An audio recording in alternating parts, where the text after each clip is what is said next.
السلام عليكم ورحمة الله وبركاته. إن الحمد لله نحمده ونستعينه ونستغفره ونعوذ بالله من شرور أنفسنا وسيئات أعمالنا. من يهده الله فلا مضل له ومن يضلل فلا هادي له وأشهد أن لا إله إلا الله وحده لا شريك له وأشهد أن محمدا عبده ورسوله الذي أرسله الله بالحق بشيرا ونذيرا وداعيا إلى الله بإذنه وسراجا منيرا.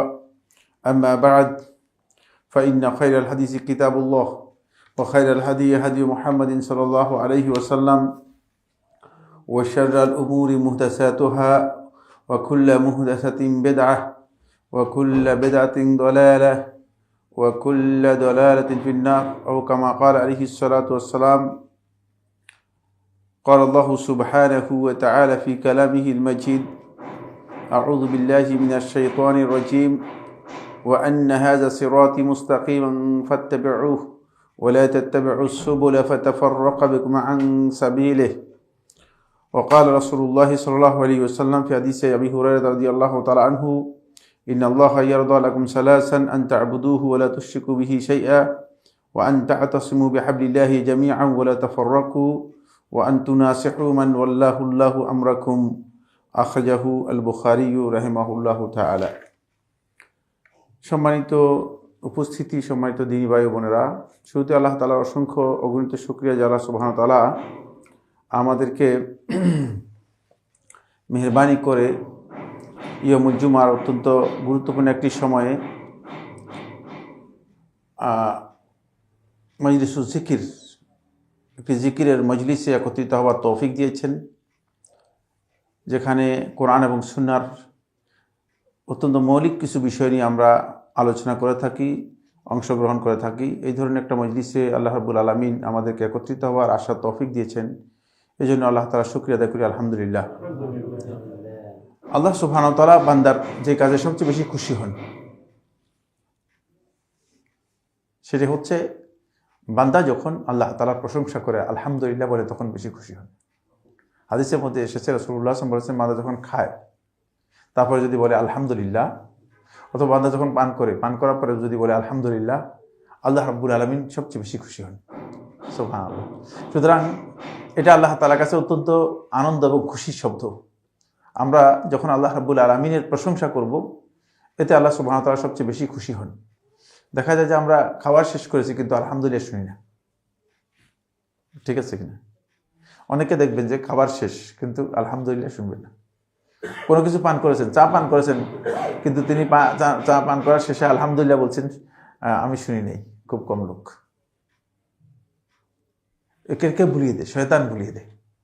কারণ শয়তান আল্লাহ তাআলা সন্তুষ্ট হোক, মানে আল্লাহ রাব্বুল আলামিন আমার কোনো কাজে সন্তুষ্ট হোক, এটা শয়তান জীবনে কোনোদিন চায় না। শয়তানের কাজই হচ্ছে ওয়াসুদ্দা আন যিকরিল্লাহ, আল্লাহ জিকির থেকে কিভাবে বান্দাকে বিমুখ করবে, সরিয়ে রাখবে, এটা হচ্ছে শয়তানের কাজ। এই জন্য শয়তান জিনিসটা ক্ষুদ্র, কিন্তু আল্লাহ সন্তুষ্টি আছে, এতে আল্লাহ সন্তুষ্টি আছে। আল্লাহ তাআলা সন্তুষ্ট হন, সেটা শয়তান পছন্দ করে না। শয়তান এই কারণেই আমরা সমস্ত অবস্থায় বান্দার জন্য, ইমানদার ব্যক্তিদের জন্য শরিয়ার মাশরু বিষয় হচ্ছে বৈধ বিষয়, এবং নবী সাল্লাল্লাহু আলাইহি ওয়াসাল্লামের সুন্নাহর নির্দেশনা হচ্ছে যে বান্দা সর্বাবস্থায় আলহামদুলিল্লাহ বলবে। যদি আপনার সন্তানও মারা যায় তখন আপনি আল্লাহ রাব্বুল আলামিনকে ব্লেম করা তো দূরের কথা, বরং আপনি বলবেন আলহামদুলিল্লাহ। অনেকে মনে করছে কি বলতে চান আলহামদুলিল্লাহ, ইন্না লিল্লাহি ওয়া ইন্না ইলাইহি রাজিউন তো বলবেন না, মুসিবতের বিষয়। মুসিবত তো অবশ্যই প্রকাশ করবেন, মুসিবত তো আপনার অবশ্যই বলতে হবে, মুসিবতের বিষয় রয়েছে। কিন্তু আল্লাহ তাআলার এই কদা, এই ফয়সালার ব্যাপারে আপনাকে আলহামদুলিল্লাহ বলে মেনে নিতে হবে। আলহামদুলিল্লাহ বলে মেনে নিবে যে ব্যক্তি, তার জন্য আল্লাহ রাব্বুল আলামিন জান্নাতের মধ্যে আল্লাহ তাআলার একটা ঘর আছে, ঘর নাম হচ্ছে বাইতুল হামদ, প্রশংসার ঘর। আল্লাহ রাব্বুল আলামিন তার জন্য এই জান্নাতের ওই বাইতুল হামদ বরাদ্দ করে দিবেন। এই জন্য বিপদ আপদ বলা, মুসিবতে আলহামদুলিল্লাহ বলা, এটা কিন্তু ইমানদারদের কাজ। হয়তো আলহামদুলিল্লাহ ধরনের পার্থক্য আছে, এমনি কমন আপনি বলবেন আলহামদুলিল্লাহ, আর বলা মুসিবত বিপদ আপদের মধ্যে আপনি বলবেন যে আলহামদুলিল্লাহ আলা কুল্লি হাল। কি বলবেন? আলহামদুলিল্লাহ আলা কুল্লি হাল। মানে আলা কুল্লি হাল বলে বুঝাচ্ছেন যে অবস্থায় আছি এই অবস্থা সম্পর্কে আমার আল্লাহ তাআলা সবচেয়ে ভালো জানেন। এই জন্য ব্লেম করতেছেন না, বলতেছেন যে মানে সমস্ত অবস্থায় আল্লাহর প্রশংসা, কারণ আল্লাহর প্রশংসার বাইরে যাওয়ার সুযোগ নেই ইমানদার ব্যক্তিদের। এই কথা এই জন্য আমরা বললাম যে আমরা অনেকেরই স্বভাবত ছোটোখাটো যে জিকিরগুলো রয়েছে এগুলোর মর্যাদা অনেক বেশি। বিসমিল্লাহ, আলহামদুলিল্লাহ, আউযুবিল্লাহ, এগুলোর মর্যাদা অনেক বেশি, কিন্তু এগুলো আমরা অনেক সময় ভুলে যাই। এগুলো ভুলে যাওয়ার কারণে আমাদের সবচেয়ে বড় ক্ষতি হয় সেটা হলো এই, মানে যেখানে এগুলো খুবই ইম্পর্টেন্ট, মানে আল্লাহ তাআলার মানে প্রশংসার জায়গা, সেখানে না বলার কারণে আল্লাহ তাআলার সন্তুষ্টিটা আমরা অর্জন করতে পারি না। এই কারণে এই বিষয়টি বলা। আমরা গত আলোচনার মধ্যে যেটা বলেছিলাম সেটা হচ্ছে আল জামাআ নিয়ে কথা বলছিলাম, আপনাদের নিশ্চয়ই খেয়াল আছে। এবং এই কথাও বলেছি যে আহলুস সুন্নাত ওয়াল জামাআতের অন্যতম একটি মূলনীতি উসুল হচ্ছে যে মুসলিমরা আল জামাআতের উপর থাকবে। আর জামাআ বলতে আমি দুটি গুরুত্বপূর্ণ জিনিসকে বুঝিয়েছি, এবং জামাআতের পারিভাষিক এই দুটি জিনিস অত্যন্ত ইম্পর্টেন্ট। এক নম্বর হচ্ছে আল জামাআ বলতে বোঝানো হয় তাকে যে মুসলিমরা ইসলামী রাষ্ট্রের যে মুসলিম শাসকের উপর সবাই ঐক্যমত পোষণ করে তাকে শাসন ক্ষমতা দিয়েছে তার আনুগত্যের অধীনে থাকবে, কোনোভাবেই তার আনুগত্যের বাইরে যাবে না। এটা হচ্ছে জামাত। জামাত বলতে আপনারা কোনো দলকে বুঝেন না। সবচেয়ে মিসগাইডের অর্থ জামাত বলতে মানুষ দল এবং গ্রুপ অর্থ করে মানুষদেরকে মিসগাইড করতেছে। দ্বিতীয় নম্বর আল জামাআ বলতে বোঝায় কোনোভাবেই মুসলিমরা অনৈক্য এবং বিচ্ছিন্নতার মধ্যে যাবে না। এটা হচ্ছে জামাত। এই ইজতিমা মানে তারা এই ইজতিমা একত্রিত থাকবে, বিচ্ছিন্নতায় যাবে না। কারণ বিচ্ছিন্নতায় মুসলিমরা গেলে মুসলিমদের উপর অবধারিত কতগুলো বিষয় আছে যেগুলো এসে যাবেই। এক নম্বর অবধারিত যে বিষয়টি আসবে সেটা হলো আল ফাশল, মুসলিমরা ব্যর্থ হয়ে যাবে। ওয়ালা তানাজাউ ফাতাফশালু, আল্লাহ তাআলা কোরআনের মধ্যে বলেছেন, তাহলে মুসলিমরা ব্যর্থ হয়ে যাবে। বর্তমানে এই পৃথিবীতে মুসলিমদের চেয়ে ব্যর্থ আকীদার দিক থেকে,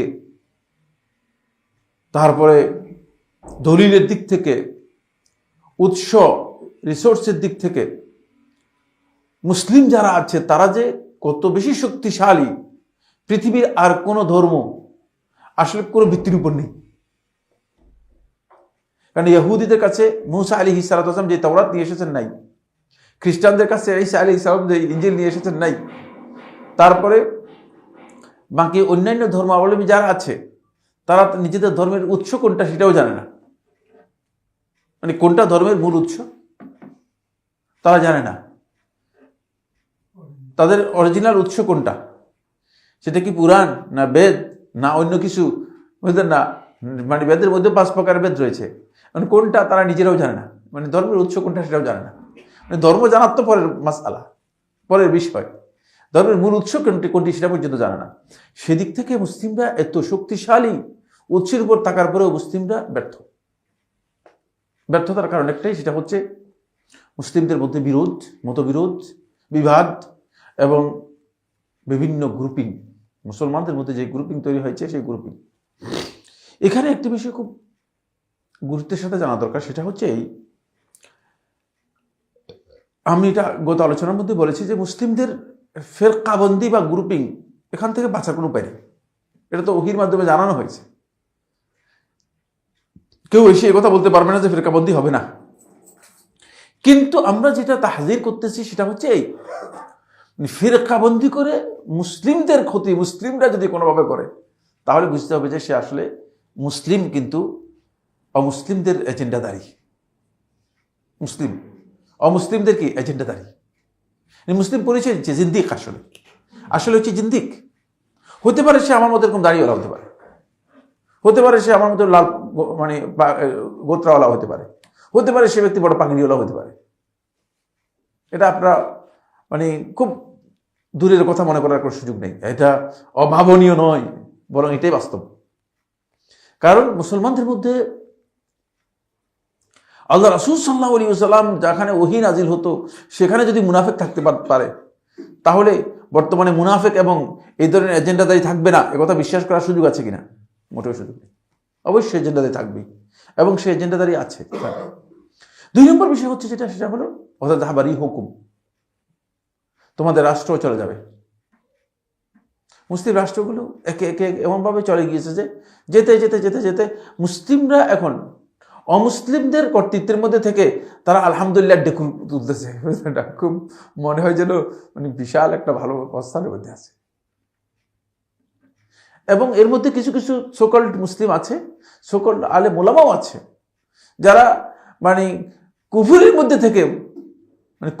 থেকে সে মানে এমন এমন কথা বলতেছে যে কথাগুলোর সাথে আসলে ইসলাম কোনোভাবে সমর্থন করে না।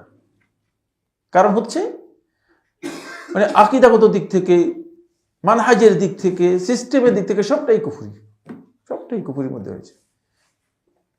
আপনি মনে করেন মদের ড্রামের মধ্যে ডুবে আছেন, আর মদের ড্রামের মধ্যে দাঁড়িয়ে আছে, দাঁড়িয়ে বলতেছে যে মদ হারাম, আপনি মদের ধারে কাছে যাবেন আপনারা।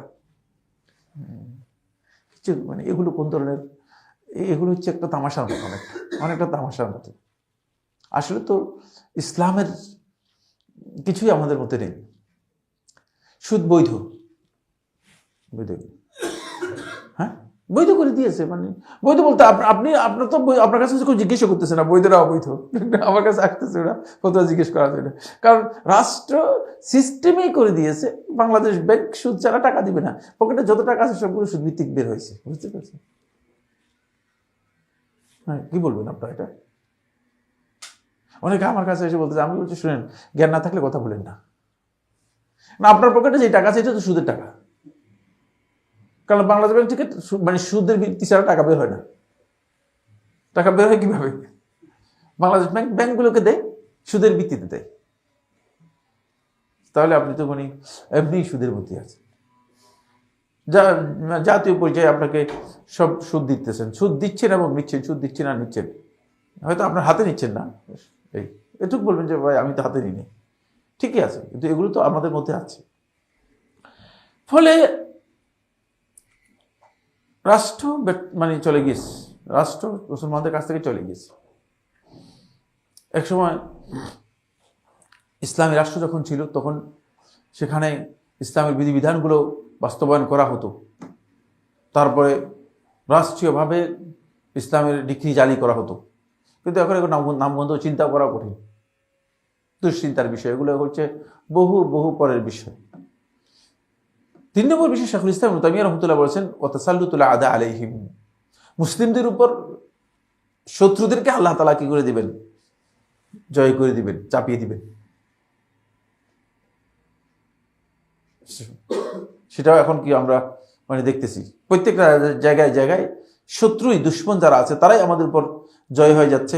আমরা মানে মুসলিম হিসেবে পরিচয় দিচ্ছি, মার খেতে খেতে এমন হয়েছে যে মানে মুসলিমদের ক্রন্দন, মুসলিমদের রক্ত, মুসলিমদের অবস্থা, মানে আপনি যদি আন্তর্জাতিকভাবে এই বিষয়গুলো গবেষণা করেন তাহলে আপনি আর ঘুমাইতে পারলেন না আর কি।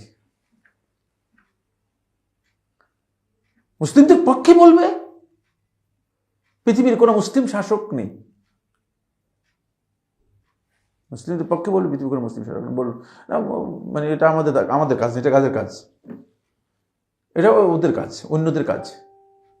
কিন্তু মুসলিম উম্মার কনসেপ্টের মধ্যে এরা তো উম্মার একটা পার্ট, ঠিক না? উম্মার পার্ট, কিন্তু এদেরকে উম্মা থেকে কি করা হয়েছে? আলাদা করে দেওয়া হয়েছে। ওরা মারে খেলে আমাদের অসুবিধা কিসের? আমাদের অসুবিধা, আমাদের চাকরি আছে, গাড়ি টাড়ি আছে, সবকিছু আছে, বাড়ি টাড়ি আছে, আমরা আরামে আছি। এই যে চেতনা, এগুলো কিন্তু ইসলামের সাথে, এই জামাতের যে চেতনা আছে এর সাথে এগুলো সাংঘর্ষিক। কারণ হচ্ছে আপনার এই জামাতের মধ্যে থাকলে তাহলে সে আপনার ভাই, ইসলাম থেকে বিচ্ছিন্ন হবে না, ইসলাম থেকে কোনোভাবে বিচ্ছিন্ন হবে না। এরপরে যে পয়েন্টটি সেটা হচ্ছে শুধু যে আল্লাহ সুবহানাহু ওয়া তাআলা শত্রুদেরকে আপনার উপর চাপিয়ে দিবেন তা নয়, বরং আল্লাহ রাব্বুল আলামিন আযাব নাযিল করবেন। উলাইকা লাহুম আযাবুন আলীম, তাদের জন্য যন্ত্রণাদায়ক শাস্তি দেওয়া হবে, আল্লাহ সুবহানাহু ওয়া তাআলা কোরআনের মধ্যে বলেছেন। কারণ এগুলো আল্লাহর পক্ষ থেকে কঠিন শাস্তির কথা আল্লাহ তাআলা কি করেছেন, কোরআনের মধ্যে বলেছেন। এই সব কিছুই একটি মাত্র কারণে, সেটা হচ্ছে এই কারণ মুসলিমরা কোনোভাবেই বিচ্ছিন্ন হওয়ার কোনো সুযোগ নেই, ইসলাম থেকে আলাদা হওয়ার কোনো সুযোগ নেই। সবাই ঐক্যবদ্ধভাবে মুসলিম জীবনযাপন করবে। কিন্তু যখন রাষ্ট্রীয় বিভক্তি এসে যায়, রাষ্ট্রীয় বিভক্তি মুসলিম উম্মাহ কনসেপ্টকে বিভিন্নভাবে খণ্ডিত বিখণ্ডিত করে দেয়। মানে এখন আমরা বাংলাদেশি হওয়ার কারণে আমরা বাংলাদেশি মুসলিম, বুঝে আসছে কিনা? মুসলিম বাট বাংলাদেশি মুসলিম। আর ওই লোকগুলো ভারতের হওয়ার কারণে ওটা হচ্ছে ভারতীয় মুসলিম। আরেক দল ওই যে রোহিঙ্গা হওয়ার কারণে রোহিঙ্গা মিয়ানমার অথবা বার্মার মুসলিম, বার্মিজ মুসলিম। যখন রাষ্ট্রীয় কনসেপ্টটা এসে গিয়েছে তখন আরো রাষ্ট্র বিভক্ত করে দিয়েছে। একটা হচ্ছে এমনি বিভক্তি তৈরি হয়েছে, আর একটা হচ্ছে রাষ্ট্রের মাধ্যমে একটা কি বিভক্তি তৈরি হয়েছে। রাষ্ট্রীয় বিভক্তি জনগণকে ইসলামী চেতনা এটাকে আরো দুর্বল করেছে। একদিক থেকে বিভক্তি এসেছে, একদিক থেকে ফিরকাবন্দির কারণে, গ্রুপিং এর কারণে, বিরোধের কারণে, মতবিরোধের কারণে। মতবিরোধে যে বিভক্তি আছে সেই বিভক্তি তো আমাকে অনেক দিক থেকে দুর্বল করেছে, বুঝতে পেরেছেন? যেমন আপনার করোনা হয়েছে, আবার হার্ট ডিজিজ হয়েছে। ফলে আপনি মানে একদিক থেকে আপনার বিভক্তি মানে এমনি মতবিরোধ বিভক্তি আপনাকে কি করেছে, একদিক থেকে দুর্বল করে দিয়েছে। আমার দ্বীনের কারণে, আকীদার কারণে আমার মধ্যে যে বিভক্তি তৈরি হয়েছে সেটা আমাকে দুর্বল করেছে একদিক থেকে। অপর দিক থেকে রাষ্ট্রীয় বিভক্তি কি করেছে, দুর্বল করে দিয়েছে। রাষ্ট্রীয় বিভক্তির কারণে আমি দুর্বল হয়ে গিয়েছি। এখন যতটুকু করার ছিল ততটুকু করা সম্ভব নয়।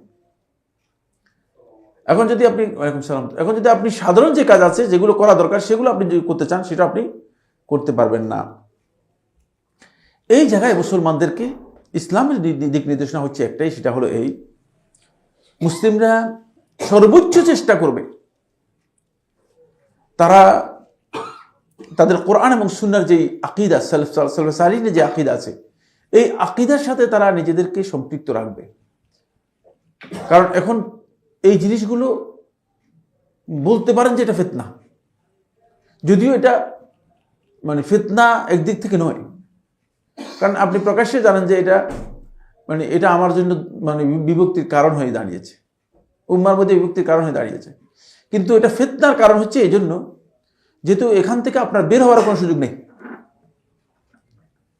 এই যে বিভিন্ন ধরনের বিভক্তি, এগুলো থেকে আপনি বের হতে পারবেন না। ফলে আপনাকে এখন আপনি কি এই জন্য কি ইসলাম থেকে বেরিয়ে যাবেন, অথবা আপনি কি এই চিন্তা করবেন যে না আমি আর ইসলাম পালন করবো না, আরে এত বিভক্তি, অনেকেই কথা বলে যাবেন আলেমদের মধ্যে এত মতবিরোধ, আমরা কি করবো? হ্যাঁ, তখন আমি তাদেরকে বলি যে যেহেতু আলেমদের মধ্যে মতবিরোধ, আপনি ইসলাম থেকে বেরিয়ে যান, তাহলে সহজ হয়ে গেল আপনার জন্য। এগুলো হচ্ছে ভুল কথা। মতবিরোধের মধ্যে আপনি মতবিরোধের জায়গায় কি করতে হবে সেটা জেনে নেন, সহজ কথায়। আলেমদের বিভক্তি নিয়ে আপনারা তো অস্থির হওয়ার কোনো কারণ নেই। এই বিভক্তি অবধারিত, এই বিভক্তি রাসূল সাল্লাল্লাহু আলাইহি ওয়াসাল্লাম ওহীর মাধ্যমে বলে গেছেন। এই বিভক্তি থেকে বের হওয়ার কোনো সুযোগই নেই। মানে এটা হবে না, একথা কেউ বলতে পারবে না, হয়ে গেছে, হবেই, আরো হবে। মানে যে বিভক্তি আছে, যে বিরোধ আছে, সেই বিরোধ কি কমবে না বাড়বে? আপনারা কি মনে করেন? বাড়বে, এগুলো কমার কোনো কারণ নেই।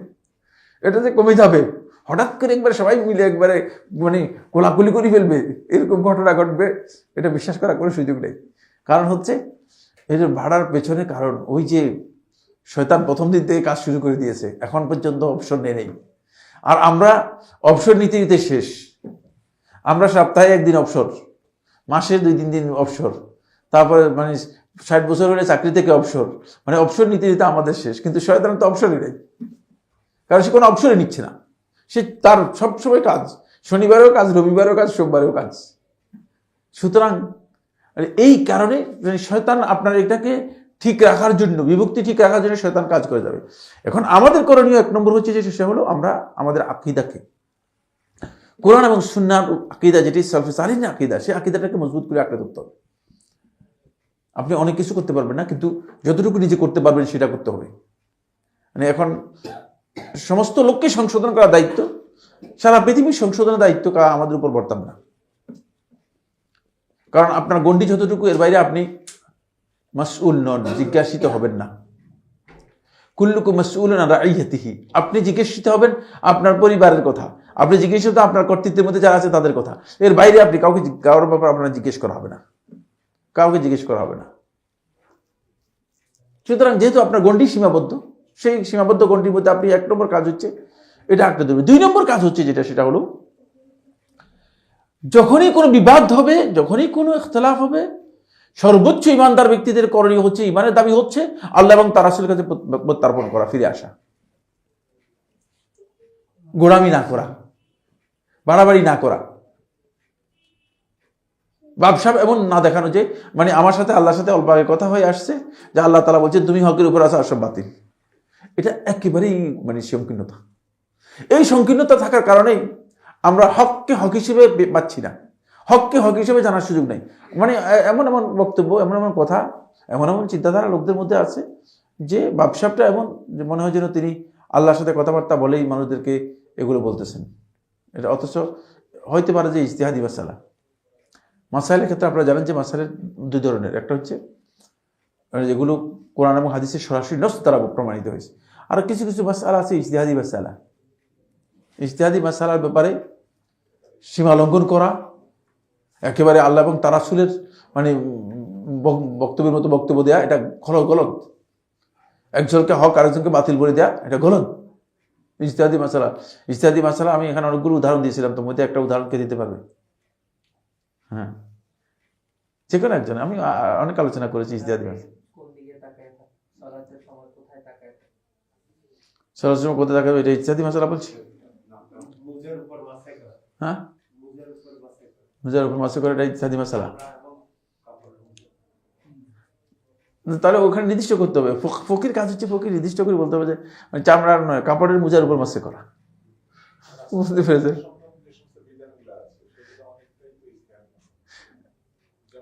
আমি একটা সহজ মাসালা বলি, সেটা হচ্ছে যেমন আমি খুব সহজ একটা বলি, যেগুলো ইজতিহাদি মাসালার মধ্যে, যেমন সলাতের মধ্যে রুকু থেকে উঠে হাত বাঁধা, রুকুতে উঠে হাত মানে রাখা অথবা বাঁধা, এটা হলো ইজতিহাদি মাসালা। এটা কিছু মাসালা ইজতিহাদি মাসালা। জুমহুর আহলে হাদিস, ফিকহি এবং মুহাদ্দিসের বক্তব্য হচ্ছে রুকু থেকে উঠে হাত বাঁধা এটা হচ্ছে সুন্নাহ। আবার আলেমদের মধ্যে কিছু সংখ্যক আলেম এবং ফিকহি বলেছেন যে না, এটা হচ্ছে সুন্নাহ হচ্ছে হাত ছেড়ে দেয়া। সুন্নাহ হচ্ছে কি? হাত ছেড়ে দেয়া। এটা ইজতিহাদি মাসালা। এখন এই ইজতিহাদি মাসালা এসে যদি মানে আপনি লোকদেরকে পদভ্রষ্ট করেন, বলেন যে না এই লোকটা পদভ্রষ্ট, রুকু থেকে উঠলো মনে করেন বুকের উপর হাত বাঁধলো, অথবা মানে বুকের নাভির নিচে হাত বাঁধলো, যারা নাভির নিচে হাত বাঁধে, আপনি বলেন যে এটা হেদায়েত পদভ্রষ্ট, তাহলে এটা গলত। এটা ইজতিহাদি মাসালার ব্যাপারে এইভাবে মানুষদেরকে পদভ্রষ্ট বিভ্রান্ত বলার সুযোগ নেই। ইজতিহাদি মাসালার ব্যাপারে এই সুযোগ নেই। হ্যাঁ, যেখানে ইজতিহাদি নয়, ইখতিলাফি মাসআলা অথবা খিলাফি মাসআলা, নসের মাধ্যমে ইখতিলাফ হয়েছে, সেখানে আপনি আল্লাহ এবং তার রাসূলের কাছে প্রত্যার্পণ করতে হবে। গোলামি করতে পারবেন না, দলের জন্য গোলামি করতে পারবেন না, অথবা কোনো গোষ্ঠীর জন্য গোলামি করতে পারবেন না। কোনো আলেমের বক্তব্যের কারণে তার বক্তব্য মানে এত বড় আলেম দিয়েছে, সুতরাং এই বক্তব্যটা বাদ দেওয়া যায় কিভাবে, বা এই বক্তব্য কেন গ্রহণযোগ্য হবে না, এই গোলামি করার কোনো বৈধতা নেই। আলেম বড় হতে পারে, কোনো অসুবিধা নেই, আমরা তো আলেমদের সম্মান করব, কিন্তু যদি কোনো আলেমের বক্তব্য দলিলের বিপরীতে হয় তাহলে সেটা আমরা গ্রহণ করবো না, এটা হচ্ছে আমাদের বিধান। কিন্তু ওই আলেমকে আমরা অসম্মান করবো না, কোনো আলেমকে অসম্মান করা বৈধতা নেই। এটা হলো ইখতিলাফি মাসআলার ক্ষেত্রে আমাদেরকে অবশ্যই কোরআন এবং সুন্নাহর দিকে ফিরে আসতে হবে। 3 নম্বর যে বিষয়টি, সেটা হচ্ছে একজন ইমানদার ব্যক্তি ব্যক্তিগতভাবে ইমানদারদের জন্য আর সামগ্রিকভাবে ইসলামী রাষ্ট্রের অথবা মুসলিম রাষ্ট্রের শাসক যারা আছে তাদের জন্য কল্যাণকামী হবে। কারণ কোনোভাবেই মুসলমানদের অকল্যাণ হোক এটা আপনি করতে পারবেন না, ব্যক্তিগতভাবে মুসলমানদের অকল্যাণ হোক এটা করতে পারবেন না। আপনি ব্যক্তিগতভাবে যদি চান যে মানে এই ভাইয়ের ক্ষতি হোক, তাহলে আপনি আসলে ইমানের দাবি পূরণ করেন নাই। ইমানের মৌলিক দাবি হচ্ছে প্রত্যেকটা মুসলিমের জন্য ওয়ানুসহা লিকুল্লি মুসলিম, রাসূলুল্লাহ সাল্লাল্লাহু আলাইহি ওয়াসাল্লাম সহিহ মুসলিমের মধ্যে বলেছেন ওয়ানুসহা লিকুল্লি মুসলিম, প্রত্যেক মুসলিমের জন্য কল্যাণকামী হতে হবে। এখন আপনি মুসলিম ভাইয়ের জন্য কল্যাণকামী হতে পারলেন না, মুসলিম ভাইকে আপনি কল্যাণের জন্য, তার কল্যাণ কামনা করার জন্য তাকে কিছু মানে সহযোগিতা করবে সেটা করতে পারেন না, বরং আপনি তার বিরুদ্ধে অবস্থান নিয়েছেন। যেখানে মুসলিমরা মুসলিমদের বিপক্ষে অবস্থান নেবে, তাহলে বুঝতে হবে যে সেখানে মুসলিমদের মধ্যে ইসলামের ভ্রাতৃত্ব নেই, ইসলামের ভ্রাতৃত্ব নেই। যদি ইসলামের ভ্রাতৃত্ব থাকে তাহলে তিনি মানে আপনার ভাই যদি ভুল করে, আপনি আপনাদের দুশমন যারা আছে তাদের কাছে গিয়ে বলবেন না কোনোদিন। এটা হলো স্বাভাবিক কথা, এটা কমন সেন্স বলে, ঠিক না? কমন সেন্স এটাই বলে যে আপনি মনে করেন আপনাদের একদল দুশমন আছে, এখন আপনার ভাই একটা ভুল করে ফেলছে, আপনি কি দুশমনের কাছে গিয়ে বলবেন যে আমার ভাই এরকম ভুল করেছে? এটা বলবেন? দুশমনদেরকে বলবেন না, এটা করবেন না। মুসলিমদের মধ্যে যদি দেখা যায় যে মুসলিমরাই মুসলিমদের ক্ষতি করার জন্য চেষ্টা করতেছে, তাহলে বুঝতে হবে যে মুসলিমদের মধ্যে মূলত ইসলামী ভ্রাতৃত্ব নেই, ইসলামী ভ্রাতৃত্ব নেই। তারা যে মুসলিম ভাই, এ কথা আল মুসলিম ও আখুল মুসলিম, একজন মুসলিম যে আরেকজন মুসলিমের ভাই, তাদের মধ্যে এটা নেই, বরং তারা পরস্পরের মধ্যে বিভেদের মধ্যে রয়েছে, হিংসা বিদ্বেষের মধ্যে রয়েছে। রাসূলুল্লাহ সাল্লাল্লাহু আলাইহি ওয়াসাল্লাম হাদিসের মধ্যে ইরশাদ করেছেন, এটা হচ্ছে দাউল উমাম, পূর্ববর্তী উম্মতের যে রোগ, যে রোগের কারণে তাদের ধ্বংস, যে রোগের কারণে আল্লাহ তাআলা তাদেরকে আযাব দিয়েছেন, যে রোগের কারণে তাদের মধ্যে বিভক্তি তৈরি হয়েছে, সেই রোগটা হচ্ছে এটা, সেটা হলো আল বাগদা, পরস্পরের প্রতি ঘৃণা এবং বিদ্বেষ, হিংসা বিদ্বেষ, ঘৃণা তৈরি হওয়া। এটা যখন আপনি মুসলমানদের জন্য মানে বহন করবেন অন্তরের মধ্যে, তাহলে আপনি মুসলিমদের ব্যাপারেও আপনি মানে খুবই নেরো ধারণা আপনি রাখবেন, খুবই মানে মুসলমান খারাপ ধারণা রাখবেন। মুসলিমদের ব্যাপারে এই খারাপ ধারণা করার কোনো সুযোগ নেই। 4 নম্বর যে পয়েন্টটি, সেটা হলো অবশ্যই যখনই কোনো বিষয়ে ফিতনা দেখা দিবে, তখন আপনি ফিতনা থেকে নিজেকে বাঁচার জন্য, ফিতনা থেকে নিজেকে রক্ষা করার জন্য আপনি ফিতনা থেকে নিজেকে সম্পূর্ণ বিরত রাখবেন। রাসূলুল্লাহ সাল্লাল্লাহু আলাইহি ওয়াসাল্লাম হাদিসের মধ্যে ইরশাদ করেছেন, ওয়াল ইয়াসআকা বাইতুক, তুমি যেন তোমার ঘরের মধ্যে থাকো। কোন কোন রাওয়াতের মধ্যে আছে ওয়ালজাম বাইতাক, তুমি তোমার ঘরটাকে কি করো, ঘরটাকে আঁকড়ে ধরো, ঘরের মধ্যে থাকো, ঘরের বাইরে যাবেন না। যখন আপনি দেখবেন যে ফিতনা, এমন ফিতনা যে ফিতনাটা আপনি বুঝতে পারতেছেন না আসলে কে হক কে বাতিল, স্বাভাবিকভাবেই মুসলমানদের তখন ওয়াজিব হচ্ছে ব্যক্তিগতভাবে মুসলমানরা এটাকে পরিহার করার জন্য চেষ্টা করবে, তাহলে কিন্তু ক্ষতি কম হয়। ফিতনার মধ্যে যদি সমস্ত লোক বেরিয়ে যায়, যদি 2 পক্ষ হয় তাহলে 2 পক্ষের লোকই মারা যাবে বেশি, ঠিক না? যদি 3 পক্ষ হয় তাহলে 3 পক্ষের লোকই বেশি মারা যাবে। যখন ফিতনার মধ্যে একদল লোক বিশাল অংশ লোক বলেছেন আমরা এখানে যাব না, তাহলে যারা মারামারি করবে তাদের সংখ্যা কম হওয়ার কারণে মারামারি হবে কমের বেশি হবে, কম হবে। এটা খুব কমন সেন্সের কথা না? এই জন্য রাসূল সাল্লাল্লাহু আলাইহি ওয়াসাল্লাম কথা বলছে, ওয়াল সাব্বাইতাকা, তুমি তোমার ঘরটাকে আঁকড়ে ধরবা। যখন দেখবা যে এখানে মানে সমাধানের কোনো বিষয় নেই, বরং ফিতনার বিষয় রয়েছে, মুসলমানদের কল্যাণের চেয়ে অকল্যাণের বিষয় আছে, তখন তুমি সেখান থেকে নিজেকে বিরত রাখার জন্য চেষ্টা করবা। এটা হচ্ছে আহলুস সুন্নাহ ওয়াল জামাতের মানহাজ। এই মানহাজ এই জন্য গ্রহণ করেছে কারণ ইসলাম কোনো অবস্থাতেই, এমনকি শুধুমাত্র একজন ব্যক্তির রক্ত প্রবাহিত হোক এটাও চায় না। রক্ত প্রবাহিত হোক ইসলাম চায় না। মানুষের রক্ত প্রবাহিত হওয়াটা, এটা হয়তো আমাদের এই দেশে মনে করেন অথবা বর্তমান বিশ্বে এটা একেবারেই খুবই সাধারণ বিষয়। গরু ছাগলও মানে মারা গেলে মানুষ এত আফসোস করে না, যে মানে আফসোস আজকে মুসলমানদের দেখা যায়, মুসলমানদের রক্তের জন্য কারো কোনো আফসোস নেই। গরু ছাগল মারা গেলে এবং কাফেরদের কুকুর মারা গেলেও দেখি যে এর জন্য তারা যেভাবে অস্থির হয়ে যাচ্ছে, মুসলমানদের মুসলিম মারা গেলে, শত শত মুসলিম মারা গেলে কোনো আফসোস। আপনি আশ্চর্য হবেন এই যে নুসাইরিদের এই এত বড় জালিম যে 40 বছর পর্যন্ত জেলখানার মধ্যে হাজার হাজার মানুষকে বন্দী করে রেখেছে। যে সিরিয়ার বাদশাহের কথা বলছি, দেখেন তারপরে প্রায় 3 থেকে 4 লক্ষ মুসলিমকে নির্বিঘ্নে হত্যা করে ফেলছে। আর এই সব কিছুর পেছনে ইন্ধন জগিয়েছে এই শিয়া রাফেজি সম্প্রদায়। আর আমাদের এই দেশের মানুষ শিয়া রাফেজিদের বলতেছে যে এরা হচ্ছে ইসলাম কায়েম করবে। হ্যাঁ, কোন জায়গায় আছেন আপনি? ফিতনা কোন জায়গায় বুঝতে পারছেন কিনা? এখন বুঝবেন কিভাবে? যেহেতু আপনি আন্তর্জাতিক যে রাজনৈতিক পরিস্থিতি আছে সেটা আপনার কাছেও স্পষ্ট, আপনি বলতে পারতেছেন না যেটা কি ঘটনা কি। এটা এতগুলো মুসলিমকে হত্যা করে 1971 সাল থেকে আরম্ভ করে 2024 সাল পর্যন্ত ক্ষমতা পিতা পুত্র। শুধুমাত্র নুসাইরিদের সংখ্যা সেখানে সুন্নিদের চেয়ে পার্সেন্টেজে কম হবে, বেশি না। পার্সেন্টেজে অনেক কম না, কম কিন্তু অনেক কম নয়। হয়তো মনে করেন 10% বা 7%, 8% কম হতে পারে। নুসাইরি সব নুসাইরি নয়, এর মধ্যে শিয়াও আছে, অনেক শিয়াও আছে।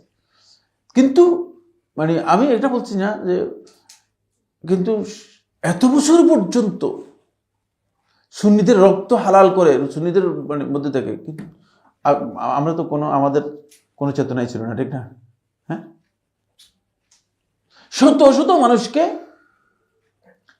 জীবিত গর্ত করে এভাবে দাফন করে ফেলছে। জীবিত শত শত, 1-2 জন জীবিত গর্ত করে দাফন করে ফেলেছে। কিন্তু কই আন্তর্জাতিক সমাজ যারা রয়েছেন, বিশ্ব সমাজ যারা আছেন, যারা মানবাধিকারের বক্তব্য দিচ্ছিলেন, যারা বিভিন্ন ধরনের স্লোগান দেন, এরাও তো কিছু বলেনি। এগুলো সব ভাওতাবাজি, বুঝতে পেরেছেন? এগুলো সবটাই মূলত ইসলামের বিপক্ষে, মানুষদেরকে বদভ্রষ্ট করার একটা পথ। তো এই কথা এই জন্য বলছিলাম যে এই জায়গায় আমাদেরকে খেয়াল রাখতে হবে যে যখন দেখবেন যে বিষয়টি ফিতনায় রূপান্তরিত হয়ে গিয়েছে, তখন আপনার জন্য, আমার জন্য ওয়াজিব হচ্ছে সেটা হচ্ছে এটাকে পরিহার করতে হবে। আপনি জামাতের দাবি হচ্ছে এটাকে পরিহার করতে হবে। আপনাকে ওখানে আর যাবেন না।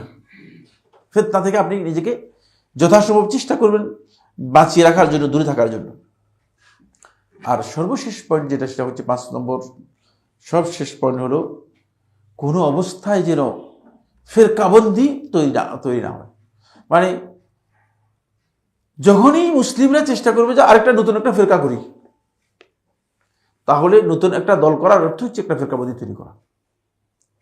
আল্লাহ তাআলা কোরআনের মধ্যে এটাকে হারাম করেছেন, ওয়ালা তাফাররাকু ওয়ালা তাকুনু কাল্লাযিনা তাফাররাকু। একেবারে কোরআনের একাধিক জায়গার মধ্যে এই ফিরকাবন্দিটাই মূলত আজকে সবচেয়ে বড় ক্ষতির কারণ হয়ে গিয়েছে।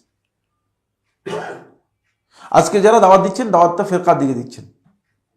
আপনি দেখেন, নিরীহ একটা জামাতের নাম হচ্ছে তাবলীগ জামাত, লোকেরা বলে আর কি, যেভাবে শুনছি, বিভিন্ন পত্রপত্রিকায় আসছে, বিভিন্ন ওয়াজ মাহফিলে শুনছি, বিভিন্ন লোকের স্টেটমেন্টে আসছে, এগুলো নিরীহ দল। নিরীহ দল তারাই মানুষদেরকে গতকালে মারামারি করছে, তারপরে কিছুদিন আগে বাইতুল মোকাররমে মারামারি করেছে। কি জন্য মারামারি করতেছেন? ইসলামের কোনো মাসআলা, দ্বীনের কোনো মাসআলা, দাওয়াতের কোনো ইস্যু না, কিচ্ছু না, কোনো ইস্যুই না। ইস্যু হচ্ছে একটা ইস্যু, সেটা হচ্ছে আমরা এই পন্থী আর তোমরা এই পন্থী। নাউযুবিল্লাহি মিন যালিক। চিন্তা করেন কোথায় গিয়ে মুসলমানদের অবস্থান চলে গিয়েছে। ফিরকাবন্দি করতে গিয়ে মুসলমানরা এমন এক পর্যায়ে চলে গিয়েছে যে এটাকে ব্যক্তিকে দিন বানিয়ে নিয়েছে। এই ব্যক্তি তো দিন নয়, কোরআন হাদিস হচ্ছে দিন, ঠিক না? কিন্তু দুর্ভাগ্যের বিষয় হচ্ছে এই জায়গায় আমরা কেউ কেউ ব্যক্তিকে দিন বানিয়ে নিয়েছি, কেউ কেউ সংগঠনকে দিন বানিয়ে নিয়েছি, কেউ কেউ দলকে দিন বানিয়ে নিয়েছি, কেউ কেউ এটা গ্রুপকে দিন বানিয়ে নিয়েছি। দিন আমার মন গড়া তৈরি করে নিচ্ছি। এই ব্যক্তিকে দিন বানিয়ে নেওয়ার যে মানে চেতনা বা চিন্তা, এটা সবচেয়ে ভয়াবহ চিন্তা।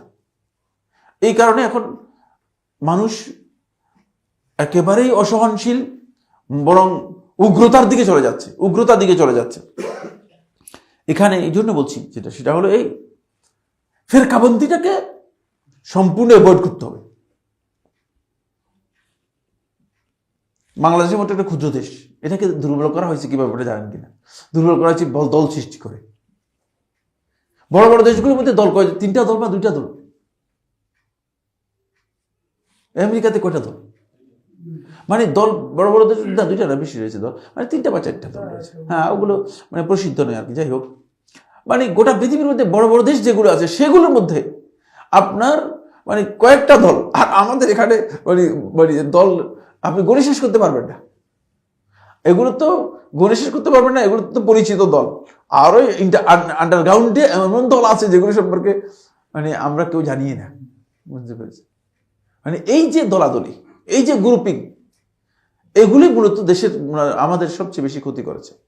আমার দেশের মাসালা আলোচনা করতেছি, আমি আলোচনা করতেছি যেটা সেগুলো মুসলিমদের জামাতের মধ্যে সবচেয়ে বড় বিভক্তির কারণ হচ্ছে এই জায়গায়। মুসলমানদের মধ্যে বিভক্তির কারণ হচ্ছে এই জায়গায়, যে মুসলমানরা যত আপনি দলাদলি সৃষ্টি করবেন ততই দেখবেন যে মুসলমানদের জামাত থেকে আপনি বিচ্ছিন্ন হয়ে যাচ্ছেন, জামাত থেকে আপনি দূরে সরে যাচ্ছেন। বিচ্ছিন্নতা ইসলামে হারাম।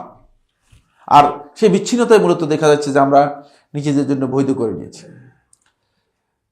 এরপরে 11 নম্বর যে কায়দা, এই কায়দাটি খুবই ইম্পর্টেন্ট, খুবই গুরুত্বপূর্ণ। সেটা হলো সালেফদের মানহাজের মধ্যে অন্যতম গুরুত্বপূর্ণ বিষয় হচ্ছে আন আ'যাম আসবাবিল ইফতিরাক, বিচ্ছিন্নতা এবং ফিরকাবন্দির সবচেয়ে বড় কারণ হচ্ছে হুয়া তাশাইয়্যু ওয়া তাহাজ্জুবু বা'দিল মুসলিমিন, মুসলিমদের কিছু সংখ্যক লোক একটা গ্রুপ, একটা ঘরানা, একটা দলে বিভক্ত হওয়া, ইলা তাইফাতিন আও জামাআতিন আও শাখসিন গায়রি রাসূলিল্লাহ সাল্লাল্লাহু আলাইহি ওয়াসাল্লাম ওয়া সাহাবাতিল কিরাম, আল্লাহ রাসূল সাল্লাল্লাহু আলাইহি ওয়াসাল্লাম ও সাহাবায়ে কিরাম যে যার উপর ছিলেন তার উপর না থেকে। আপনি একটা দলও পাবেন না যারা পথভ্রষ্ট হয়েছে তারা কোন সাহাবীর নামে দল করেছে, আছে? দেখেন, এটা কিন্তু খুব ভালো করে বোঝার বিষয় আছে। নাই তো কি সাহাবায়ে কেরামরা পথভ্রষ্ট ছিল কিনা? তা বুঝা গেল সাহাবায়ে কেরামদের সময় দল ছিল না, দলাদলি সাহাবায়ে কেরাম চান নাই বলেই তাদের নামে দল হয় নাই। শিয়া রাফিজি সম্প্রদায় তারা আলী ইবনে আবি তালেবের দিকে সম্পৃক্ত করে, কিন্তু তারা আলী ইবনে আবি তালেব রাদিয়াল্লাহু আনহুকে আসলে নিজেদের মানে ইমাম বললেও তারা ইমাম ধরে হুসাইন ইবনে আলী থেকে। তাদের যত কথা আছে সবগুলো হুসাইন ইবনে আলী থেকে বর্ণিত বেশিরভাগই। কারণ রাফিজি সম্প্রদায় মানে তারা হুসাইন ইবনে আলী রাদিয়াল্লাহু আনহুকে নির্ভর করে মূলত বিচ্ছিন্নতা তৈরি করেছে, যদিও হুসাইন ইবনে আলী রাদিয়াল্লাহু আনহুর সাথে মোটেও সম্পর্ক ছিল না, সেটা আরেকটি মাসআলা। আদৌ কি হুসাইন রাদিয়াল্লাহু আনহু তাদের সাথে সম্পৃক্ত ছিলেন কিনা? মোটেও ছিলেন না। কিন্তু এই যে বিভিন্ন দল এবং গ্রুপ, মুসলিমরা বিভিন্ন দল এবং গ্রুপে বিভক্ত হয়েছে, এরা কেউ নির্ভেজাল রাসূল সাল্লাল্লাহু আলাইহি ওয়াসাল্লাম এবং সাহাবায়ে কেরামদের দিকে সম্পৃক্ত হচ্ছেন না, হচ্ছে একটা সুনির্দিষ্ট ব্যক্তির দিকে। যেমন ধরে নিলাম আমি একটা তরিকা নাম আছে কাদেরিয়া তরিকা, জানেন কিনা? না জানেন না? হ্যাঁ, জানেন না? এই তরিকাটা কার জানেন কিনা? এটা আব্দুল কাদের জিলানীর নামে বলা হয়ে থাকে। এটা বলা হয়ে থাকে কার নামে? আব্দুল কাদের জিলানী নামে বলা হয়ে থাকে। 1 নম্বর কথা হচ্ছে আব্দুল কাদের জিলানী রাহিমাহুল্লাহ তাআলা তিনি হঠাৎ করে বাংলাদেশে অথবা পাকিস্তানে অথবা ভারতে এসে কিভাবে বড় পীর হয়ে গেলেন? তিনি এই বাংলাদেশ, ভারত আর পাকিস্তানে হানাফি মাযহাবের অনুসারী সব, আর তিনি ছিলেন হাম্বলি মাযহাবের ইমাম। মাযহাবের দিক থেকে পুরা পার্থক্য, বুঝতে পারছেন? কিসের ইমাম? হাম্বলি মাযহাবের ইমাম। হানাফি মাযহাবের সাথে তার কোনো সম্পর্কই নেই। তাহলে তিনি এই অঞ্চলে এসে হাম্বলিদের সেই অঞ্চলে কেন তিনি ইমাম হলেন না অথবা পীর হলেন না? ঠিক না? স্বাভাবিক নিয়ম অনুযায়ী হাম্বলিদের তো তিনি পীর হওয়ার কথা ছিল, তিনি পীর হয়ে গেলেন কোথায়? তিনি এই অঞ্চলে এসে পীর হয়ে গেলেন। দেখেন, খুব ভালো করে বুঝেন। 2 নম্বর বিষয় হচ্ছে আব্দুল কাদের ইবনে আবি সালেহ আল জিলি রাহমাতুল্লাহ আলাইহি তিনি জীবনে কোনোদিন মানে এই অঞ্চলের কোনো মানুষ মানে সরাসরি তার সাথে ইলম অর্জন করেছে, তার কাছ থেকে জ্ঞান নিয়েছে, এর কোনো প্রমাণ কেউ দিতে পারবে না, কেউ দিতে পারবে না। সবটাই মানে তার নামে চালিয়ে দিয়েছে। একবার আমার সাথে মসজিদ নবী সাল্লাল্লাহু আলাইহি ওয়াসাল্লামে এক বড়, আমাদের দেশে বড় শাহ সুফি, তিনি ইতিকাফে বসছিলেন। তো আপনার দেখা সাক্ষাৎ হয়, কিন্তু আমার সাথে কোনোদিন কথা হয় না। মানে আমি যেখানে বসেছি তিনি ওই কাছে দেখা যাচ্ছে যে ওখানে বসছেন। লোকেরা বলতেছে যে মানে অনেক বড় শাহ সুফি। আমি শুনছি, নাম শুনছি, কিন্তু আমার সাথে পরিচয় নেই, যেহেতু আমি আর অহেতুক বেচারাকে আমি ডিস্টার্ব করাবো যাই না। আমি দেখি যে একজন লোককে ডিস্টার্ব করা আমি অপছন্দ করি। তো একদিন আসলে সালাতের পরে তিনি আসলেন, আসে আমার সাথে বসলেন, আমার সাথে বিভিন্ন কথা আলোচনা করলেন এবং আমাকে বিভিন্ন বিষয় জিজ্ঞেস করলেন। তিনি বললেন যে তিনি কাদেরী তরিকার সবচেয়ে বড় মানে খলিফা বা একটা কিছু হবে আর কি। দেখো কোন কাদেরী তরিকা, এটা কার, এটা তরিকাটা কার? আমি জিজ্ঞেস করলাম, আমি বললাম মানে তিনি হয়তো মনে করছেন যে মানে আমি জানি না আর কি কাদেরী তরিকা কি জানি। আমি বললাম কে এই কাদেরী তরিকা, কার তরিকা এটা? ওইখানে জান না? না, কে এটা, লোকটা কে? কি বলতেছে আমার, বলতেছে কি বলতেছে? আচ্ছা বলতেছি, তা আমি বলতেছি কে? ওই যে আব্দুল কাদের জিলানী। কিভাবে সম্ভব? আপনি হচ্ছে হানাফি মাযহাবের লোক, আর তিনি হচ্ছে হাম্বলি মাযহাবের লোক, আর তিনি তার কিতাবের মধ্যে লিখে গেছেন যে হাম্বলি মাযহাবে যারা হবে না তারা জীবনে কোনোদিন আল্লাহর নৈকট্য লাভ করতে পারবে না। তাহলে আপনি কিভাবে তার খলিফা হন বলেন? যদি এই কথা যে বলছি, এই মসজিদের মধ্যে বলছি, তো এই যে 20 ফুট সামনে মসজিদের লাইব্রেরি, দোতলায় যান, দোতলায় গিয়ে সিয়ার আলামুন নুবালা দেখেন 18 নম্বর খণ্ডের মধ্যে আছে কি নাই, যে কথা বললাম দেখি আসেন। তিনি তো এই কথা বলে গেছেন হাম্বলি মাযহাবের অনুসারী নয় যারা, তারা আল্লাহর নৈকট্য লাভ করতে পারবে না। যে ইমাম আহমদ ইবনে হাম্বলের আকীদা পোষণ করে না, সে আল্লাহ তাআলার নৈকট্য লাভ করতে পারবে না, তার আকীদা ঠিক নেই। তো আপনাদের কাদের আকীদা ঠিক আছে?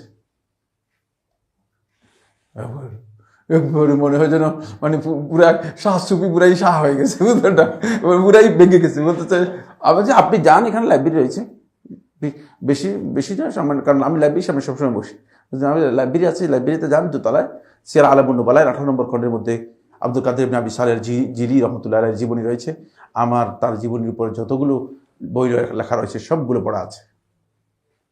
তার জীবনীর মধ্যে একটি কথাও এই কথা ওইগুলো লেখা নেই, বরং ইবনে কুদামা মাকদিসি রহমতুল্লাহ তার ছাত্র ছিলেন, তিনি সবগুলো মিথ্যা বলে গেছেন। আর তো কিচ্ছু বলার সুযোগ নেই। এবার উত্তর দেওয়ার কোনো জায়গা আছে কিনা? আমি বলছি এই যে তরিকার কথা বলছেন, এটা কাদের তরিকা নয়, এটা উনার তরিকা নয়, এটা অন্য কোনো আব্দুল কাদের হতে পারে। আপনারা সে আব্দুল কাদের তালাশ করে বের করেন। কোন আব্দুল কাদের? আব্দুল কাদের কি একজন নাকি? আব্দুল কাদের বহু আব্দুল কাদের আছে, সেটা কোন আব্দুল কাদের আমি জানি না। এই আব্দুল কাদের দিকে এটা সম্পর্কিত করবেন না কোনোদিন, কারণ তিনি আসলে এই তরিকার ছিলেন না, প্রবর্তক ছিলেন না। ঠিক এইভাবে মানুষ যখন কোনো সুনির্দিষ্ট ব্যক্তি, সুনির্দিষ্ট দল, সুনির্দিষ্ট গোষ্ঠী, এগুলো তাজ্জুব মানুষের মধ্যে এসে যাবে, আপনি দেখবেন যে মানুষগুলো মানে বিভক্তির অন্যতম কারণ উম্মার মধ্যে এটাই। এই জন্য ব্যক্তিকে দিন মনে করার সুযোগ নেই। ব্যক্তিকে সম্মান করবেন, একজন আলেমকে সম্মান করতে আমাদের কোনো বাধা নেই, একজন আলেম থেকে ইলম নিতে আমাদের কোনো বাধা নেই। একজন আলেমকে তার মানে তাকরীম করাটা, এটা আল্লাহ রাব্বুল আলামিনের সম্মানের সাথে জড়িত, বুঝতে পেরেছেন? মিন ইজলালিল্লাহি আযজা ওয়া জাল আন ইউজাল্লাল উলামা, আল্লাহ তাআলার সম্মানের সাথে জড়িত হচ্ছে যে আল্লাহর বান্দাগণ আলেমদেরকে সম্মান করবে। তা আপনি সম্মান করবেন আলেমদের, এটা ঠিক আছে, কিন্তু সম্মান করতে গিয়ে আলেমকে দিন বানিয়ে নেবেন, তাহলে আপনি বিশাল পথভ্রষ্ট হলেন, বিশাল পথভ্রষ্ট হলেন। এটা আল্লাহ এবং তার রাসূলের বক্তব্যের পরিপন্থী। আসেন, এখানে আল্লাহ সুবহানাহু ওয়া তাআলা কোরআন কারীমের সূরা আর-রুমের মধ্যে আল্লাহ সুবহানাহু ওয়া তাআলা বলেন, ওয়ালাউ শাআ রাব্বুকা লাজা'আলা আন-নাসা উম্মাতান ওয়াহিদা ওয়া লা ইয়াজালুনা মুখতালিফিনা ইল্লা মান রাহিমা রাব্বুক ওয়া লিযালিকা খালাকাহুম। আল্লাহ তাআলা ইরশাদ করেন, ওয়ালাউ শাআ রাব্বুক, যদি আপনার রব আল্লাহ তাআলা চাইতেন, লাজা'আলা আন-নাসা উম্মাতান ওয়াহিদা, তাহলে গোটা পৃথিবীর সমস্ত মানুষকে একটি উম্মতেই পরিণত করতেন, 2-3 থাকতো না। পারতেন কি পারতেন না? আপনাদের কি মনে হচ্ছে পারতেন না, এরকম মনে হচ্ছে না? পারতেন, আল্লাহ তাআলা বলে দিচ্ছেন। তাহলে বোঝা গেল যে আল্লাহ তাআলা এইভাবে চানই নেই। এক নম্বর, আল্লাহ তাআলা চাচ্ছেন না যে এটা উম্মত একটা করবেন, এরকম করবেন, এটা চান নাই, এক নম্বর। দুই নম্বর দেখেন, ওয়ালা ইয়াজালুনা মুখতালিফিনা, এরপর আল্লাহ তাআলা বলছেন ওয়ালা ইয়াজালুনা মুখতালিফিনা, তারা মতবিরোধ করতেই থাকবে। মতবিরোধটা মানুষের একেবারেই বাধ্যতামূলক বিষয়। ইখতিলাফ, বিরোধ, মতবিরোধ, মতপার্থক্য, এটা লা ইয়াজালুনা মুখতালিফিন ইল্লা মান রাহিমা রাব্বুক, ওই ব্যক্তি ছাড়া যার প্রতি আল্লাহ তাআলার রহম হয়েছে।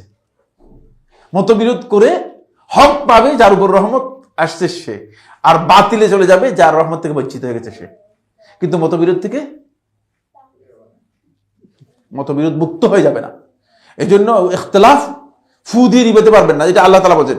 এরপরে কথাটা আরো জঘন্য, সেটা হচ্ছে ওয়ালিযালিকা খালাকাহুম।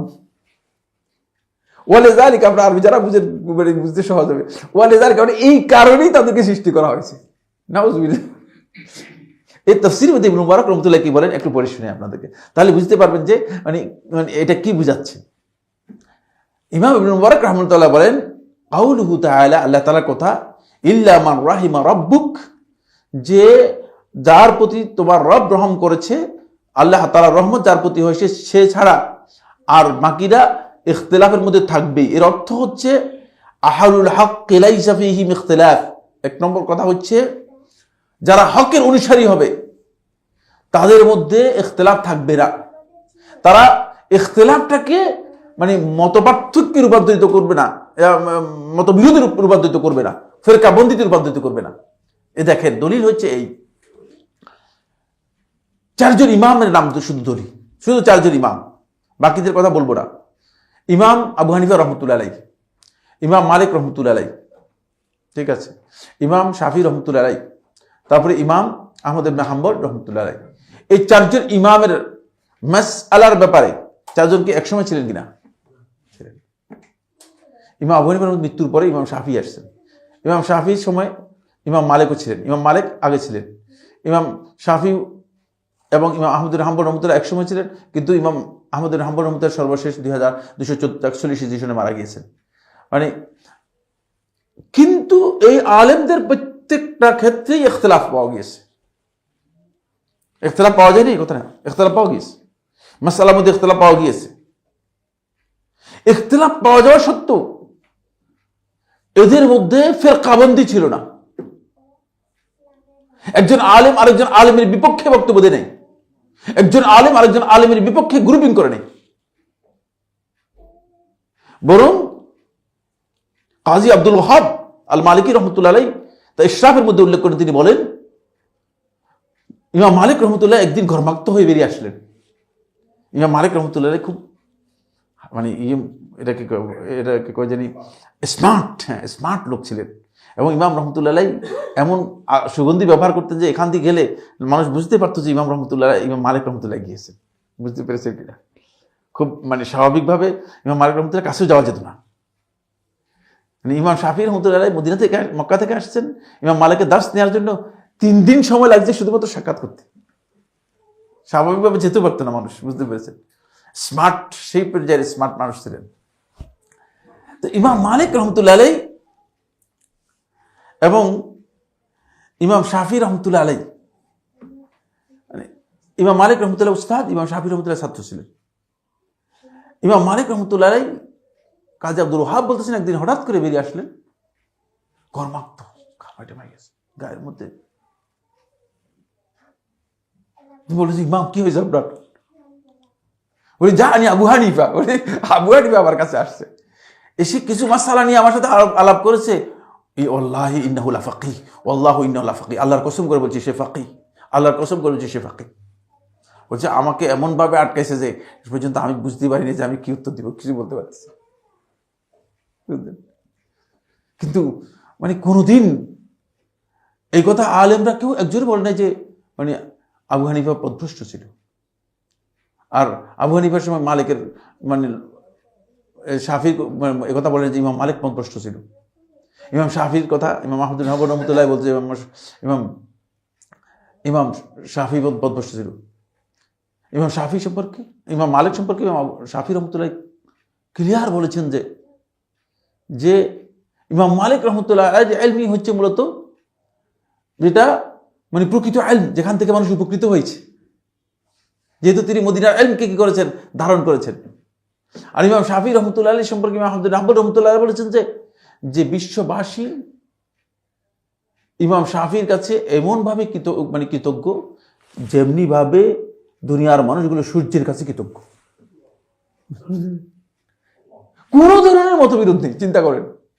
কিন্তু ইখতিলাফ, প্রচুর মাসআলার মধ্যে ইখতিলাফ হয়েছে, প্রচুর মাসআলার মধ্যে ইখতিলাফ হয়েছে। এর কারণ একটাই, সেটা হচ্ছে এই কারণ তারা হকটা বুঝতে পেরেছিলেন। হকটা হচ্ছে যে মানে কোরআন এবং হাদিসের দিক থেকে ইজতিহাদের মাধ্যমে যেটা তার কাছে ক্লিয়ার হয়েছে সেটাই তিনি গ্রহণ করেছেন। কিন্তু এর বিপক্ষে আরেকজনকে আঘাত করার দায়িত্ব তার না। যে মাসআলার মধ্যে আমি একটা বক্তব্য দিয়েছি ইজতিহাদের ভিত্তিতে, সেই মাসআলার মধ্যে আপনার ইজতিহাদ যদি আলাদা হয়, আপনি মানে ইজতিহাদের কারণে পথভ্রষ্ট বলে দিতে পারবেন না। আজকাল সবচেয়ে বড় সমস্যা হচ্ছে এই জায়গায় যে আমরা এখানে বিভ্রান্তির মধ্যে রয়েছি। এই বিষয় সম্পর্কে হাসান বসরি রহমতুল্লাহ আলাইহি বলেন, ওয়ালিযালিকা খালাকাহু লিল ইখতিলাফি, যে মানুষ ইখতিলাফের মধ্যে লিপ্ত হবে, তারপরে তারা হেদায়েত গ্রহণ করতে পারবে। এই জন্য আল্লাহ সুবহানাহু ওয়া তাআলা তাদেরকে হেদায়েতের রাস্তার জন্য তাদেরকে প্রথমেই আল্লাহ রাব্বুল আলামিন ইখতিলাফের দিকে নিয়ে যাবেন। ইখতিলাফটা তারা মানে বুঝতে হবে, ইখতিলাফকে জানতে হবে। এই কারণে আল্লাহ তাআলা বলেছেন যে ওয়ালিযালিকা খালাকাহুম, যে ইখতিলাফটা তার দরকার হবে। কারণ হেদায়েত পেতে হলে আপনি ইখতিলাফ কোনটা জেনে তারপরে যেটা হক সেটা গ্রহণ করতে হবে। মানে হক জানতে হলে অবশ্যই আপনি বাতিল থেকে কি করতে হবে, নিজেকে দূরে রাখতে হবে। এই জন্য বাতিল থেকে বিরত হওয়ার জন্য হক জানাটা আপনার জন্য অপরিহার্য। আল্লাহ সুবহানাহু ওয়া তাআলা কোরআনে কারীমের একাধিক আয়াতের মধ্যে এই বিষয়টি উল্লেখ করেছেন। আমরা যদি সূরা আনামের 159 নম্বর আয়াতের মধ্যে যাই, দেখব যে ইন্নাল্লাযীনা ফাররাকু দীনাহুম ওয়া কানু শিয়াআন লাস্তা মিনহুম ফি শাই। আল্লাহ তাআলা বলেন, নিশ্চয়ই যারা তাদের দিনকে বিভিন্ন দল উপদলে বিভক্ত করে নিয়েছে, গ্রুপিংয়ে চলে গিয়েছে, ওয়া কানু শিয়াআন, এবং তারা ছোট ছোট দলে উপদলে বিভক্ত হয়ে গিয়েছে, লাস্তা মিনহুম ফি শাই, আপনি তাদের সাথে আপনার কোনো সম্পর্ক নেই, তাদের ব্যাপারে আপনার কোনো অবস্থান নেই। আল্লাহ তাআলা ক্লিয়ার করে দিয়েছেন। এটা এই জন্য বলেছেন যেহেতু দিন থেকে বিচ্ছিন্নতা অথবা দিনের ব্যাপারে বিভক্তি তৈরি করা এটি হেদায়েতের বাইরের বিষয়, হেদায়েতের বাইরের বিষয়। এখানে ফারাকু দুটাই কোরআনে কারীমের তেলাওয়াতের মধ্যে রয়েছে, দুটাই অর্থ হতে পারে। ইন্নাল্লাযীনা ফারাকু দীনাহুম, যারা দিন থেকে আলাদা হয়ে গিয়েছে, এটা হতে পারে। আর ফাররাকু, দিনের মধ্যে যারা গ্রুপিং করেছে, এই দুই দলই মূলত রাসূল সাল্লাল্লাহু আলাইহি ওয়াসাল্লাম বলেছেন যেটা, সেটা হলো এই যে এরা মূলত আল্লাহ রাসূলের সাথে এদের কোনো সম্পর্ক নেই। কোরআনে আল্লাহ সুবহানাহু ওয়া তাআলা তাদের মতো হতে নিষেধ করেছেন যারা মুশরিকদের মধ্যে তাদের দ্বীন নিয়ে তারা বিভিন্ন ধরনের ফিরকাবন্দিতে লিপ্ত হয়েছেন এবং তারা দল উপলব্ধ বিভক্ত হয়েছেন। ওয়া কুল্লু হিজবিম বিমা লাদাইহিম ফারিহুন, আর প্রত্যেক দলই মূলত, এটা খুব গুরুত্বপূর্ণ পয়েন্ট, এটা কোরআন একটা মূল কায়দা। যদি কোনো একটা দল করে ফেলতে পারেন, তখন আপনি দেখবেন যে মানে আপনার দলেই ভালো আর সবটা বাতিল, যদিও আপনি বাতিলের উপর আছেন। এটা আল্লাহ তাআলা কোরআনের মধ্যে বলেছেন, এটা আমার তৈরি করার বক্তব্য নয়। এই কারণেই এই দলদলীয়তার বিষয়টি ইসলামে খুবই মানে নিষিদ্ধ। এটা আলোচনা করা হচ্ছে মানে ইসলামের নামে দল করা, বুঝতে পেরেছেন? মানে ইসলাম, ইমান, আকীদার বিষয়ে দল তৈরি করা, এটা এই কথা আলোচনা করা হচ্ছে। কিন্তু রাষ্ট্রীয় বা সরকারি দল অথবা রাজনৈতিক দলের কথা এখানে আলোচনা হচ্ছে না। কথা কি বুঝতে, আপনারা আবার বুঝতে মানে ভুল বুঝতে পারেন। এটা যে রাজনৈতিক দলের মাসালাটি এখানে আলোচনাই হচ্ছে না, কারণ রাজনৈতিক দলের বিষয়টি আমরা এখানে আলোচনার মধ্যে আনছি না। ফলে এই যে ফিরকাবন্দি, এই ফিরকাবন্দির ব্যাপারে রাসূলুল্লাহ সাল্লাল্লাহু আলাইহি ওয়াসাল্লাম আরেকটি হাদিস বলেছেন, যে হাদিসের মধ্যে রাসূলুল্লাহ সাল্লাল্লাহু আলাইহি ওয়াসাল্লাম হারিস আল আশআরী রাদিয়াল্লাহু বর্ণনা করেন, তিনি বলেন রাসূলুল্লাহ সাল্লাল্লাহু আলাইহি ওয়াসাল্লাম ইরশাদ করেছেন, আনা আমরুকুম বিখামসিন আল্লাহু আমারানি বিহিন। এই হাদিসটা সনদে দিক থেকে হাসান নাসরুদ্দিন আলবানী রাহমাতুল্লাহ হাসান বলেছেন যে আমি তোমাদেরকে 5টি জিনিসের নির্দেশ দিচ্ছি যেটা আল্লাহ তাআলা আমাকে নির্দেশ দিয়েছেন। আসসাম ওয়া তাআ, আনুগত্য এবং শ্রবণ। আনুগত্য এবং শ্রবণ হচ্ছে রাষ্ট্রীয় বিষয়, মানে রাষ্ট্রের আমির যিনি হবেন, রাষ্ট্রপ্রধান যিনি হবেন, তার বক্তব্য ইসলামী শরীয়তের মধ্যে আনুগত্যের সাথে মেনে নিতে হবে এবং শ্রবণ করতে হবে। এটা এই জন্য রাষ্ট্রীয় শৃঙ্খলার বাইরে যাওয়া ইসলামে নিষিদ্ধ। রাষ্ট্রীয় শৃঙ্খলার বাইরে যাওয়া নিষিদ্ধ, তবে সেটা মুসলিম রাষ্ট্র হতে হবে। বুঝতে পেরেছি? সেটা কতগুলো শর্ত রয়েছে সেটা আমাদের জানতে হবে। ওয়াল জিহাদ, জিহাদ ইসলামের নির্দেশ। ওয়াল হিজরা, হিজরত ইসলামের নির্দেশ। হিজরত, এখানে হিজরতের দুটি অর্থ। একটা হচ্ছে হিজরত হচ্ছে গুনাহ থেকে আল্লাহর বান্দাগণ হিজরত করে ভালো কাজ করবে, এটা। হিজরতের আরেকটি অর্থ হচ্ছে যেখানে আপনি আছেন দিন পালন করতে পারতেছেন না, সেটা যদি মুসলিম ভূখণ্ড হয় তাহলে সেখান থেকে আপনাকে হিজরত করে আসতে হবে। দিনের জন্য আপনাকে হিজরত করা ওয়াজিব। এমন জায়গায় আছেন যে জায়গাতে আছেন দিন পালন করতে পারতেছেন না, পরিবেশের কারণে, অন্যান্য পারিপার্শ্বিক কোনো কারণে, তাহলে আপনি হিজরত করে আপনাকে কি করতে হবে? যেখানে দিন পালন করতে পারেন সেখানে আপনাকে যেতে হবে। ওই জামা, জামা বলতে এখানে যে জামাতকে বোঝানো হচ্ছে সেটা হচ্ছে আল জামা বলতে মুসলিমদের জামাতুল মুসলিমিনকে বোঝানো হচ্ছে। জামাতুল মুসলিমিন হচ্ছে শাসক, মুসলিম শাসকের অধীনে, মানে তারই অধীনে ঐক্যবদ্ধ থাকা, এটা হচ্ছে জামা। ফাইন্নাহু মান ফারাকাল জামাআতা কায়দা শিবরিন, কারণ এর সাথে যুক্ত এই মাসালা। ফাইন্নাহু, যে ব্যক্তি, মান ফারাকাল জামাআতা, জামাত থেকে বিচ্ছিন্ন হয়ে যাবে, কায়দা শিবরিন, এক বিগত পরিমাণ, ফাইন্নাহু মিন জুসা জাহান্নাম, সে জাহান্নামের অঙ্গারে পরিণত হবে, জাহান্নামে নিক্ষিপ্ত হবে। এখান থেকে বোঝা যাচ্ছে যে মানে ইসলামী রাষ্ট্রে মুসলিম শাসক যদি থাকে তাহলে তার থেকে আলাদা হয়ে, বিচ্ছিন্ন হয়ে তার বিপক্ষে অবস্থান নেওয়া মুসলমানদের জন্য হারাম, কঠিন হারাম বিষয়। রাসূলুল্লাহ সাল্লাল্লাহু আলাইহি ওয়াসাল্লাম এদিকে ইঙ্গিত করেছেন। তাই ফাকালা রাজুলুন ইয়া রাসূলুল্লাহ, এক ব্যক্তি প্রশ্ন করলেন, হে আল্লাহর রাসূল সাল্লাল্লাহু আলাইহি ওয়াসাল্লাম, ওয়া ইন সাল্লা ওয়া সামা, যদিও সে সালাত আদায় করে সিয়াম পালন করে তাহলে কি জাহান্নামী হয়ে যাবে? তাহলে কি জাহান্নামের জাহান্নামের অধিবাসী হয়ে যাবে? ক্বালা ওয়া ইন সাল্লা ওয়া সামা, যদিও সালাত আদায় করে সিয়াম পালন করে, ফাদউ বিদাওয়াল্লাহিল্লাযী সাম্মাকুমুল মুসলিমিন আল মুমিনিনা ইবাদাল্লাহ, সুতরাং তোমরা আল্লাহ তাআলার সেই দাওয়াতের দিকে মানুষদেরকে আহ্বান করবে যে দাওয়াতে আল্লাহ সুবহানাহু ওয়া তাআলা আল্লাহর বান্দা এবং মুসলিম এবং মুমিনদেরকে আল্লাহ তাআলা লক্ষ্য করেছেন। এটি খুবই স্পষ্ট বক্তব্য। এই হাদিসটি মুসনাদ আহমদের মধ্যে এসেছে, ৪র্থ খণ্ডের ১৩০ পৃষ্ঠায়, ৪র্থ খণ্ডের ২১০ পৃষ্ঠায়, তিরমিজি ২৮৬৩, ২৮৬৪, সহিহুল জামির মধ্যে ১৭৪২ নম্বর হাদিস। এখান থেকে বোঝা যাচ্ছে যে মানে কোনোভাবেই বিচ্ছিন্ন আইডেন্টিটি অথবা বিচ্ছিন্ন মানে মুসলিমদের জন্য উচিত নয়, মুসলিমদের জন্য উচিত নয়। কিন্তু আজকে মুসলিমদের মধ্যে মূলত এটা সবচেয়ে বড় সমস্যা, সেটা হলো মানে ভিন্ন একটা এন্টিটি অথবা ভিন্ন একটা পরিচয় দিতে পারলে বাহবা পাওয়া যায়, একটা হচ্ছে দলীয় সক্রিয়তা পাওয়া যায়, গ্রুপিং করা যায়, কিন্তু এই গ্রুপিং ইসলামী শরীয়তের মধ্যে একেবারেই কঠিনভাবে নিষিদ্ধ। ওয়াকিল আল ইবনে আব্বাস, ইমাম লালকাই রহমতুল্লাহ শরহ উসুল ইতিকাদের মধ্যে বর্ণনা করেন, তিনি বলেন, আব্দুল্লাহ ইবনে আব্বাসকে প্রশ্ন করা হয়েছে, আনতা আলা মিল্লাতে আলী আম আলা মিল্লাতে ওসমান। যখন ফিতনা হয়ে গেল তখন এই প্রশ্নটা করা হচ্ছে যে তুমি কি আলা মিল্লাতে আলী, আলীর মিল্লাতের উপর আছো না ওসমানের মিল্লাতের উপর আছো? বুঝতে পেরেছেন? দুই গ্রুপ হয়ে গেল না, সবাই একটা গ্রুপ তৈরি হলো। আপনারা জানেন যখন ওসমান রাদিয়াল্লাহু আনহু হত্যা করা হয় সবাই একটা গ্রুপ তৈরি হয়ে গেল, আর একটা ওসমানী গ্রুপ তৈরি হলো, আর একটা আলাউই গ্রুপ তৈরি হলো। আলাউই গ্রুপটা পরে এসেছে, সাবাইরাই পরবর্তীতে আলাউই গ্রুপে রূপান্তরিত হয়েছে। এই যে দুটো গ্রুপে তৈরি হয়ে গেল, তখন এই প্রশ্ন করা হলো, আনতা আলা মিল্লাতি আলী আম আলা মিল্লাতি ওসমান, তুমি কি আলীর মিল্লাতের উপর আছো না ওসমানের মিল্লাতের উপর? ফাকালা, তখন আব্দুল্লাহ ইবনে আব্বাস রাদিয়াল্লাহু তাআলা আনহু বললেন, বাল আনা আলা মিল্লাতি রাসূলিল্লাহ, আমি এই কারো মিল্লাতের মধ্যে নেই, আলা মিল্লাতি রাসূলিল্লাহ। মানে এই হিদায়াতটুকু আসলে খুব ইম্পর্টেন্ট। এটাই আমাদের মধ্যে একটা বড় ধরনের বিভক্তি তৈরি করছে, বিচ্ছিন্নতা তৈরি করতেছে। এই গ্রুপিং যতদিন পর্যন্ত মুসলিম উম্মার মধ্যে থাকবে ততদিন পর্যন্ত এই গ্রুপিং এর কারণে তারা বড় ধরনের ক্ষতিগ্রস্তের মধ্যে থাকবে। যে কথাগুলো আমি প্রথমে বলেছি সেই বিপদগুলো তাদের জন্য অবধারিত হবে। এই কারণেই ইফতিরাকের বিষয়টি ইসলামের সবচেয়ে বেশি কঠিনভাবে নিষিদ্ধ বিষয়, এবং সালাফদের কাছে ইফতিরাক, ফেরকাবন্দি বা ফেরকা বিভক্তিতে বিভিন্ন গ্রুপে বিভক্ত হয়ে যাওয়া, এটা সালাফদের কাছে সবচেয়ে অপছন্দনীয় কাজ ছিল। এখানে আমি একটি পয়েন্ট আলোচনা করে তারপরে আজকের আলোচনা ক্লোজ করব। সে পয়েন্টটা হচ্ছে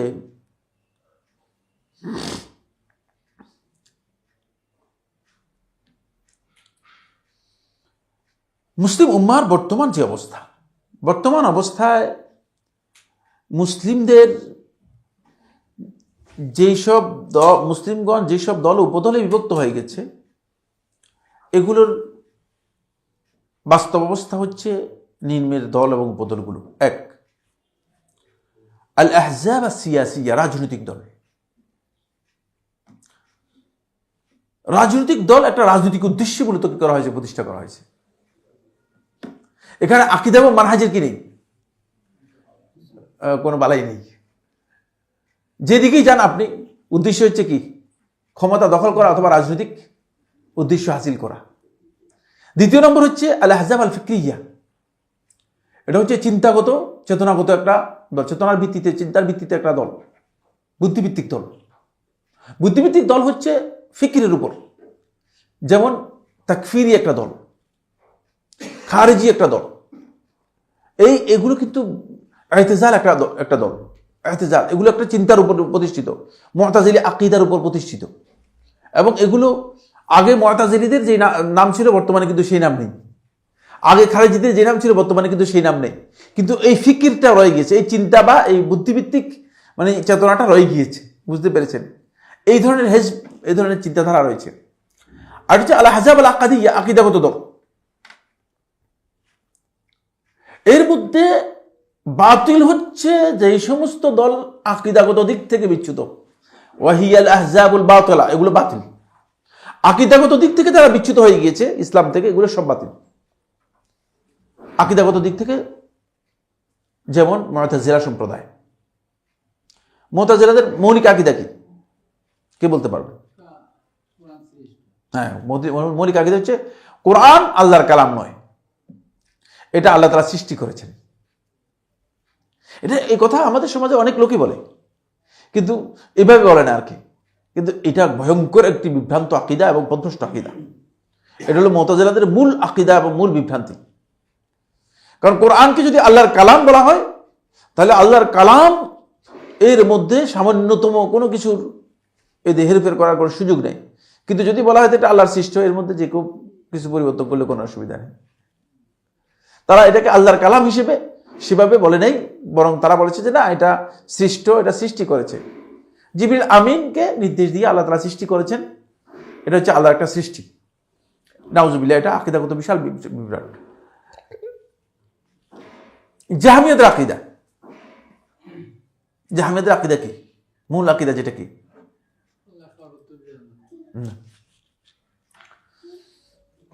জাহমিয়াদের মূল আকীদা হচ্ছে আল্লাহ তাআলার কোন নাম এবং সিফাত ও বৈশিষ্ট্য কিছু নেই, তিনি নিরাকার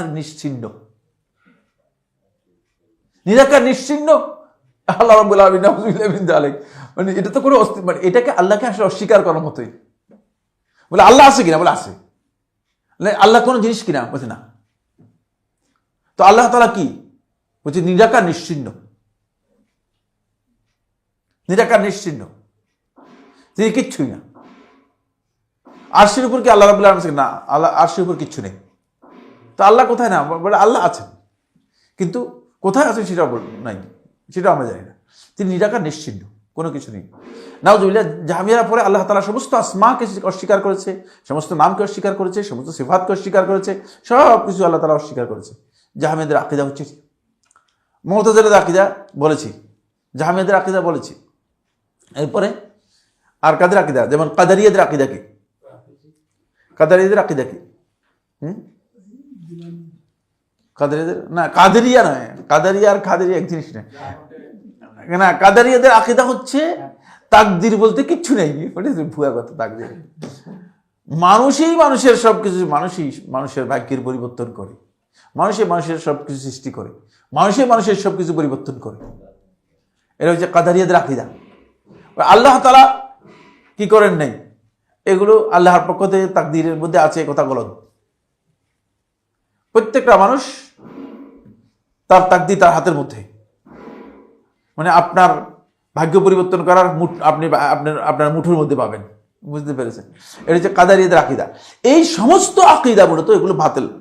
কারণ হচ্ছে এগুলো, এই ফেরকাগুলো আকীদাগত ফেরকা, আকীদাগত দিক থেকে যারা বিচ্যুত হয়েছে এরা সমস্ত ফেরকায় বাতিল ফেরকা। চতুর্থ দল যেগুলো আছে সেগুলো হচ্ছে আল আহজাব আদ-দাওয়িয়া, দাওয়াতের মধ্যে যে সমস্ত আহজাব রয়েছে, দাওয়াতের ক্ষেত্রে দাওয়াতি ময়দানে যে সমস্ত দলগুলো সৃষ্টি হয়েছে দাওয়াতকে প্রমোট করার জন্য, দাওয়াতি কাজ করার জন্য। ইয়াল আহজাব আল্লাতী ইনতাজামাত লিল কিয়ামি উমুরিদ দাওয়াতি ওয়া তানযীমিহা ওয়া ফিহা হাক্কুন ওয়া বাতিল। এটাই মধ্যে সবচেয়ে বড় সমস্যা, সেটা হলো এই আহজাবগুলো, দলগুলো যেগুলো তৈরি হয়েছে, সংগঠিত হয়েছে, দলে রূপান্তরিত হয়েছে দাওয়াতের মানে প্রচার প্রসার করার জন্য, দাওয়াতি কার্যক্রম চালু পরিচালনা করার জন্য এবং দাওয়াতটাকে সুসংগঠিত করার জন্য। এই আহজাবের মধ্যে, এই দলগুলোর মধ্যে কিছু দল আছে হক, কিছু দল আছে বাতিল। এই হক এবং বাতিলের মধ্যে আমাদেরকে জানতে হবে যে কোনটা হকের উপর আছে, কোনটা বাতিলের উপর আছে, কোনটা আসলে বিভক্তির দিকে মানুষদেরকে নিয়ে যাচ্ছে, কোনটা বিভক্তির দিকে মানুষদেরকে নিচ্ছে না। এটা আমরা ইনশাআল্লাহ তাআলা আগামী আলোচনার মধ্যে বলবো। যে দলগুলো আছে, 4 প্রকারের দলের কথা আমরা আলোচনা করেছি। এটা হচ্ছে রাজনৈতিক দল, আর একটা হচ্ছে চিন্তা বা বুদ্ধিভিত্তিক দল, আর হচ্ছে আকীদাগত দল, আর একটা হচ্ছে দাওয়াত ভিত্তিক দল। দাওয়াত ভিত্তিক দল মুসলমানদের মধ্যে বর্তমান পৃথিবীতে এই 4 প্রকারের কি রয়েছে, দল রয়েছে। এই 4 প্রকার দল রয়েছে। তোর মধ্যে আকীদাগত ভিত্তির উপর যে দল প্রতিষ্ঠিত আছে সবগুলো বাতিল। সবগুলো কি বাতিল। কারণ হচ্ছে আকীদা একটাই, এর মধ্যে ইচ্ছা মতো যদি দিন থেকে নিজের মন গড়া আকীদা পোষণ করে থাকে তাহলে সেটা বাতিল, সেটা কোনো অবস্থায় কেউ গ্রহণযোগ্য হবে না। আর হচ্ছে দাওয়াতকে তনজিম করার জন্য, দাওয়াতকে পরিচালনা করার জন্য, দাওয়াতি কার্যক্রম করার জন্য যেই দল করা হয়েছে সে দলের মধ্যে কিছু হক কিছু বাতিল রয়েছে। হক কোন দিক থেকে আছে, বাতিল কোন দিক থেকে আছে, কেন হক মানে আছে, সেই কারণগুলো কি, সেই বিষয় সম্পর্কে আমরা আলোচনা করব। সেটা খুবই ইম্পর্টেন্ট বিষয়। ইনশাআল্লাহ তাআলা আগামী দার্সের মধ্যে আমরা সেই বিষয়টি আলোচনা করব। হাজা সুবহানাকাল্লাহুম্মা ওয়া বিহামদিকা আশহাদু আল্লা ইলাহা ইল্লা আনতা আস্তাগফিরুকা ওয়া আতুবু ইলাইক।